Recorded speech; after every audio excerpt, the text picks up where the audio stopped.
ಕೆಲವೊಂದು ಮಕ್ಕಳು ಮಣ್ಣು ತಿನ್ಲಿಕ್ಕೆ ಶುರು ಮಾಡ್ತಾರೆ. ಅಂತ ಹೇಳಿದ್ರೆ ಹೊರಗಡೆ ಕೈಗೆ ಸಿಕ್ಕಿದ್ದೆಲ್ಲ ಬಾಯಿಗೆ ಹಾಕೊಳ್ಳೋದು, ಕೆಲವೊಬ್ರು ಮಣ್ಣು ಬಾಯಿಗೆ ಹಾಕೊಳ್ತಾರೆ, ಕೆಲವೊಬ್ರು ನಾನ್ ನ್ಯೂಟ್ರಿಟಿವ್ ಸಬ್ಸ್ಟೆನ್ಸಸ್ ಅಂತ ಹೇಳ್ತೀವಿ, ಮಣ್ಣಾಗಿರ್ಬೋದು, ಬಟ್ಟೆ ಆಗಿರ್ಬೋದು, ಕೆಲವೊಂದು ಗೋಡೆಯಿಂದ ಪೇಂಟ್ ಕಿತ್ಕೊಂಡು ತಿನ್ನೋದಾಗಿರ್ಬೋದು, ಕಬ್ಬಿಣದ ಪೀಸ್ಗಳಾಗಿರ್ಬೋದು, ಅದನ್ನ ಬಾಯಿಗೆ ಹಾಕೊಂಡು ಕಚ್ಚಲಿಕ್ಕೆ ಶುರು ಮಾಡ್ತಾರೆ.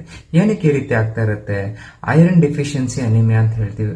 ಶರೀರದಲ್ಲಿ ಐರನ್ ಅಂಶ ಕಡಿಮೆ ಆಗಿ ಅನಿಮಿಯಾ ಬರುತ್ತೆ, ರಕ್ತದ ಅನಿಮಿಯಾ ಬರುತ್ತೆ. ಹಾಗೆ ಬಂದಾಗ ಏನಾಗುತ್ತೆ, ನಿಮ್ಮ ಬಾಡಿ ಬ್ರೈನ್ಗೆ ಒಂದು ಸಿಗ್ನಲ್ ಕಳಿಸುತ್ತೆ, ನನಗೆ ಐರನ್ ಡಿಫಿಷಿಯನ್ಸಿ ಆಗ್ತಾ ಇದೆ ಅಂತ. ಬ್ರೈನ್ ಏನ್ ಮಾಡುತ್ತೆ, ಅಲ್ಲಿಂದ ಒಂದು ಸಿಗ್ನಲ್ ಕಳಿಸ್ಬಿಟ್ಟು ನಾನ್ ನ್ಯೂಟ್ರಿಟಿವ್ ಸಬ್ಸ್ಟೆನ್ಸ್ ತಿನ್ಲಿಕ್ಕೆ ಅದು ಪ್ರೊವೋಕ್ ಮಾಡುತ್ತೆ. ಅದರಿಂದ ಯಾವ್ದಾದ್ರು ಸಣ್ಣ ಮಕ್ಕಳು ಸಡನ್ ಆಗಿ ಕಲ್ಲು ಬಾಯಿಗೆ ಹಾಕೊಳ್ಳೋದು, ಕಬ್ಬಿಣದ ಪೀಸ್ ತಿನ್ಲಿಕ್ಕೆ ಶುರು ಮಾಡೋದು, ಪೇಂಟ್ ಕಿತ್ಕೊಂಡು ತಿನ್ಲಿಕ್ಕೆ ಶುರು ಮಾಡೋದು, ಅಥವಾ ಬಟ್ಟೆ ಜಗಿಲಿಕ್ಕೆ ಶುರು ಮಾಡೋದು, ಈ ರೀತಿ ಮಾಡ್ತಾ ಇದ್ರೆ ದಯವಿಟ್ಟು ಡಾಕ್ಟ್ರಿಗೆ ತೋರಿಸಿ, ಮಗುಗೆ ಐರನ್ ಡೆಫಿಷಿಯನ್ಸಿ ಅನಿಮಿಯಾ ಆಗಿರುವ ಚಾನ್ಸ್ ಇರುತ್ತೆ.